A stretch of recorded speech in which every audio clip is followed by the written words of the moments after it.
Quiero saludar a nuestro primer invitado en esta tarde de viernes, el expresidente de Colombia e integrante del grupo IDEA, Andrés Pastrana.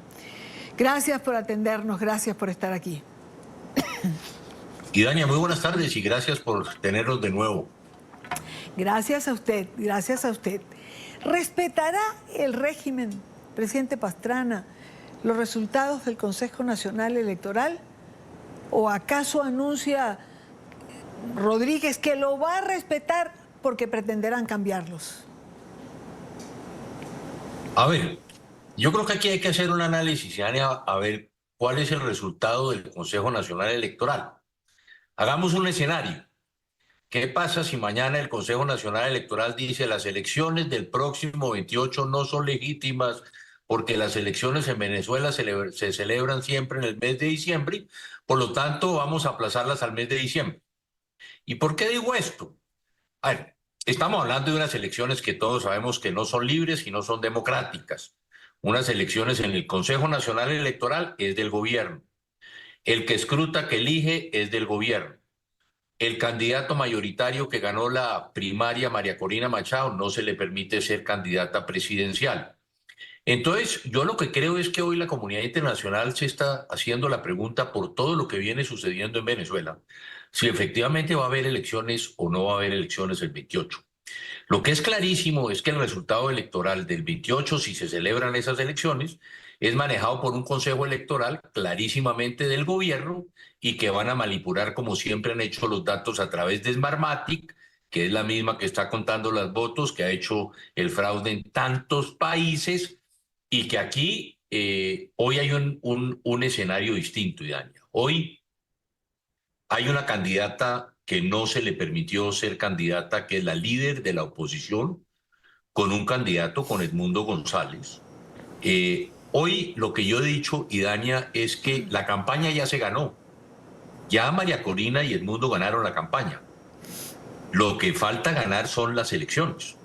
Y a eso es lo que tenemos nosotros que estar muy atentos. Segundo, el otro elemento aquí que es distinto, yo estuve en el 2015, usted recuerda, Idania, y precisamente fui al Palacio de Miraflores, porque Delcy Rodríguez como canciller nos consiguió la cita con Maduro, y yo le pregunté al presidente Maduro en ese momento, o al narcodictador, le dije, ¿usted va a respetar el resultado electoral de mañana? Me dijo, claro, porque yo voy a ganar las elecciones. Exactamente lo mismo que está diciendo Jorge Rodríguez hoy. Como yo voy a ganar las elecciones, voy a respetar el resultado electoral. Entonces yo le dije, Idania, ¿puedo salir aquí en Miraflores, al Palacio de Miraflores, a contar que usted va a respetar el resultado electoral? Y así lo hicimos. Y la verdad hay que reconocer que así lo hizo Maduro. Reconoció en esa oportunidad. No todo el triunfo que correspondía a la oposición en el Congreso, pero así lo correspondió. Segundo, ¿quién fue el encargado de que se respetara ese resultado electoral, Idania? Padrino López. Hoy no tiene ese poder Padrino López ante los militares. Padrino López en ese momento salió y dijo, no señores, aquí hay que respetar el resultado electoral. Y perdón que lo diga así porque también Padrino cumplió. Padrino cumplió. Hoy no. ¿Por qué? Porque hoy Padrino, y lógicamente este no es terreno mío y tú conoces más que yo, Padrino hoy estamos hablando de una organización piramidal que son las Fuerzas Armadas o las Fuerzas Militares. Hoy están la gente presionando para que haya un cambio de cúpula. Ya Padrino López y su gente lleva más de 10 años. Y hoy entonces los militares lo que están diciendo es, no señor Padrino, usted ya cumplió, usted ya fue ministro, aquí hay generales, almirantes que ya cumplieron, por lo tanto hay que mover la cúpula. Entonces aquí lo que vamos a ver el próximo 28, si hay elecciones, es si los militares van a hacer respetar la voluntad popular, porque en Venezuela así lo han hecho. Y por eso traigo a colación la historia de Padrino López. Entonces el 28 de diciembre, de julio, perdón, lo que van a decir los militares es, vamos a hacer respetar esa voluntad popular. Y los únicos que pueden evitar un baño de sangre, ¿quiénes son, Idania? Los militares. Y aquí yo no conozco, pues la historia de Venezuela me ha gustado, la leo, la conozco un poco, pero usted en esto me puede ayudar. 1958, Pérez Jiménez. A Pérez Jiménez se les dio la oportunidad de salir, ¿cierto? De irse. Señor, usted se puede ir. La historia se puede repetir. Señor Maduro, 1958. ¿Usted qué va a hacer? ¿Se va a quedar en Venezuela? ¿Va a conllevar a su país a una guerra civil posiblemente? Los militares no sé si lo van a acompañar en este caso o va a tomar un avión y se va a ir al exilio con su gente, con su equipo. Esa es la historia, Dania. Vamos a ver qué sucede el 28 de julio, reitero, si hay elecciones. Pérez Jiménez salió corriendo en un avión que recuerdo, dice la historia siempre, se le puso por nombre La Vaca Sagrada, porque fue el avión en que corrió Pérez Jiménez y su familia. Esa es la decisión que tiene que tomar Maduro. ¿Me voy? ¿Me llevo la plata y me quedo fuera? ¿O me quedo en Venezuela y hay una guerra civil? ¿Usted ve el escenario de una guerra civil, presidente Pastrana?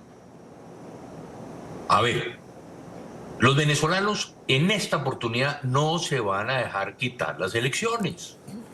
La gente, fíjese usted, el otro día me hablaron de una encuesta que me decían que en enero de este año, más o menos, y Dani, el 2% de los venezolanos estaban dispuestos a ir a las calles a defender su triunfo. Hoy esa encuesta creo que está por encima del 50%. Hoy el país donde se le roban las elecciones en los pequeños pueblos, no se nos haga raro, Idania, que vayan a quemar el Consejo Electoral, que vayan a quemar la casa del alcalde, que haya en las calles disturbios como seguro que van a suceder. ¿Por qué? El pueblo venezolano está cansado. Saben que hay un narcodictador, que la corrupción se tomó a Venezuela, que hoy no tienen con qué comer, que su familia está afuera, que sus hijos se fueron para afuera. ¿Y qué es lo que va a pasar? Es que imagínense, Idania, donde Maduro se quede en el poder, donde la narcodictadura, donde Cabello, Maduro, el Alzami y toda esta gente se quede en el poder, ¿qué va a pasar?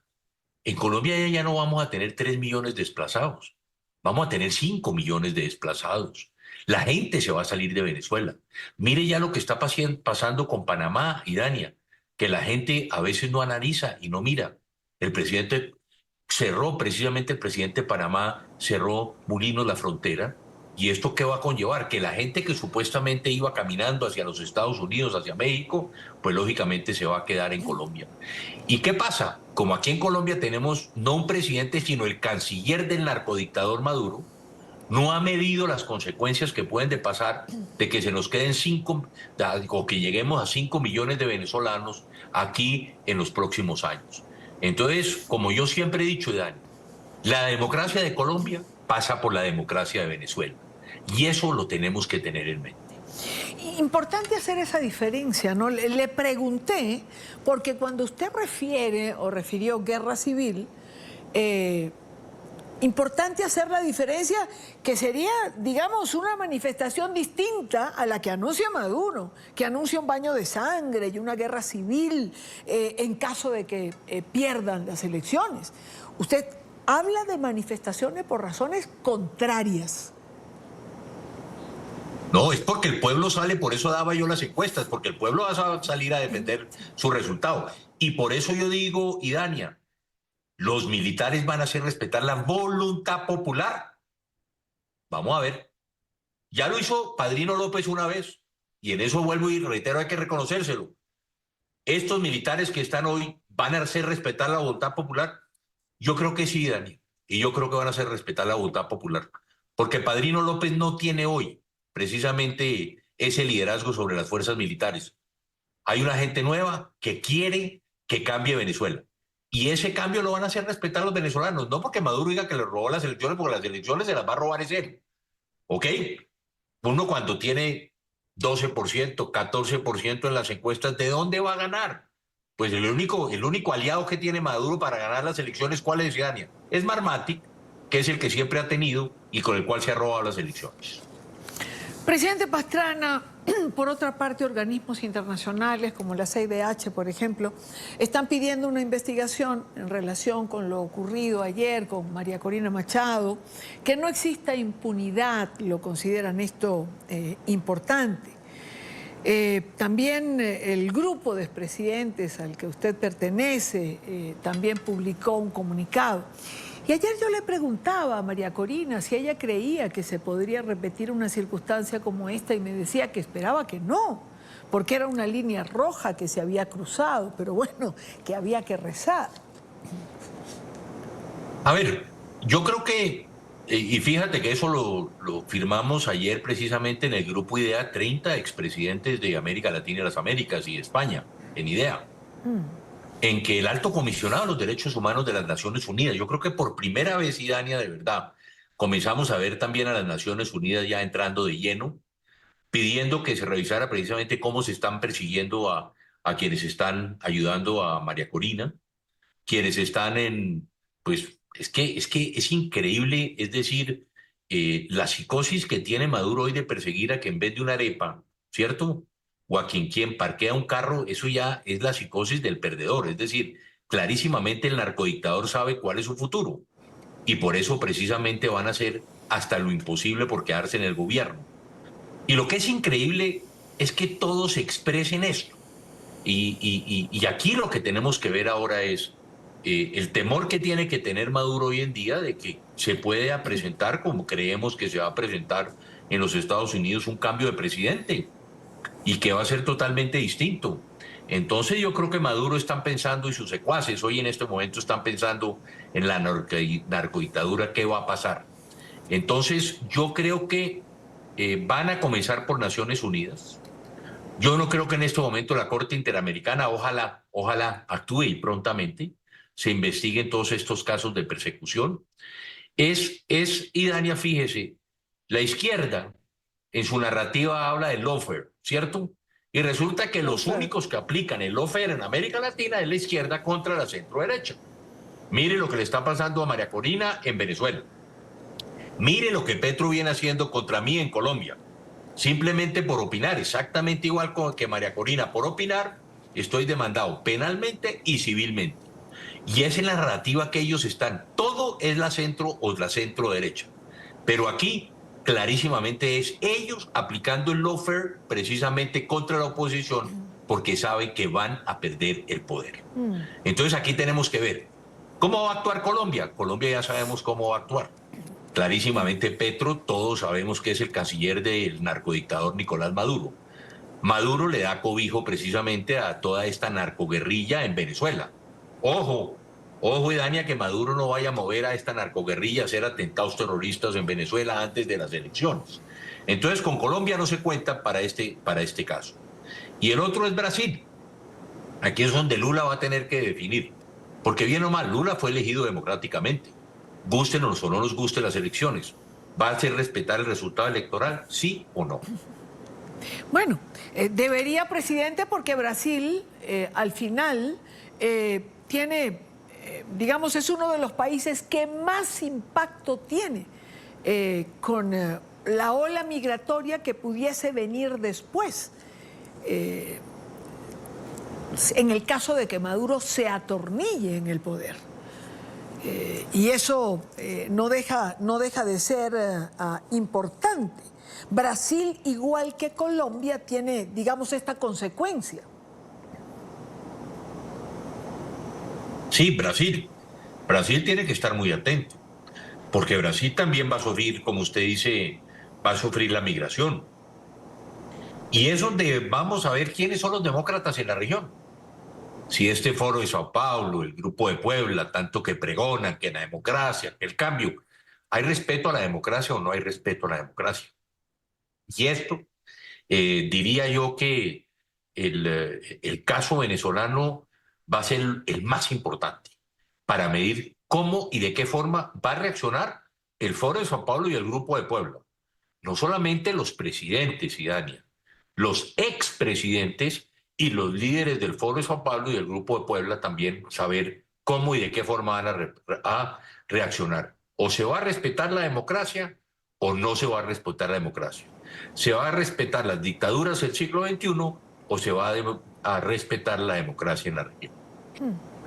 Presidente Pastrana, 9 días nos distancian del 28 de julio. ¿Qué ve usted en los próximos días? ¿Cuál es su escenario? A ver, yo creo que la narcodictadura va a hacer hasta lo imposible. Creo yo, no sé por qué hoy tengo la impresión de que con todo lo que ellos vienen haciendo, lo único que puede evitar la catástrofe del narcodictador es precisamente las elecciones. Entonces yo creo que hoy van a hacer hasta lo imposible para ver cómo y de qué forma no se lleva a cabo ese proceso electoral. El fraude está determinado, el otro puede haber fraude, pero aquí es cuando Nicolás Maduro tiene que ponerse a pensar, y su familia y todos los eh, círculos cercanos a Nicolás Maduro, ¿cuántos muertos quiere llevar Maduro en su conciencia? ¿Va a llevar a Venezuela a una guerra civil? Eso es lo que Maduro tiene que estar pensando hoy. Su conciencia, su familia, su grupo allegado se lo va a permitir. Porque cualquier cosa que pase hoy, Nicolás Maduro, cualquier cosa que pase el 28 de julio, derramamiento de sangre, el único responsable es usted, Nicolás Maduro Moros. Usted es el responsable de lo que suceda el próximo 28 de julio. Andrés Pastrana, expresidente de Colombia, muchísimas gracias por su tiempo y por habernos acompañado, presidente.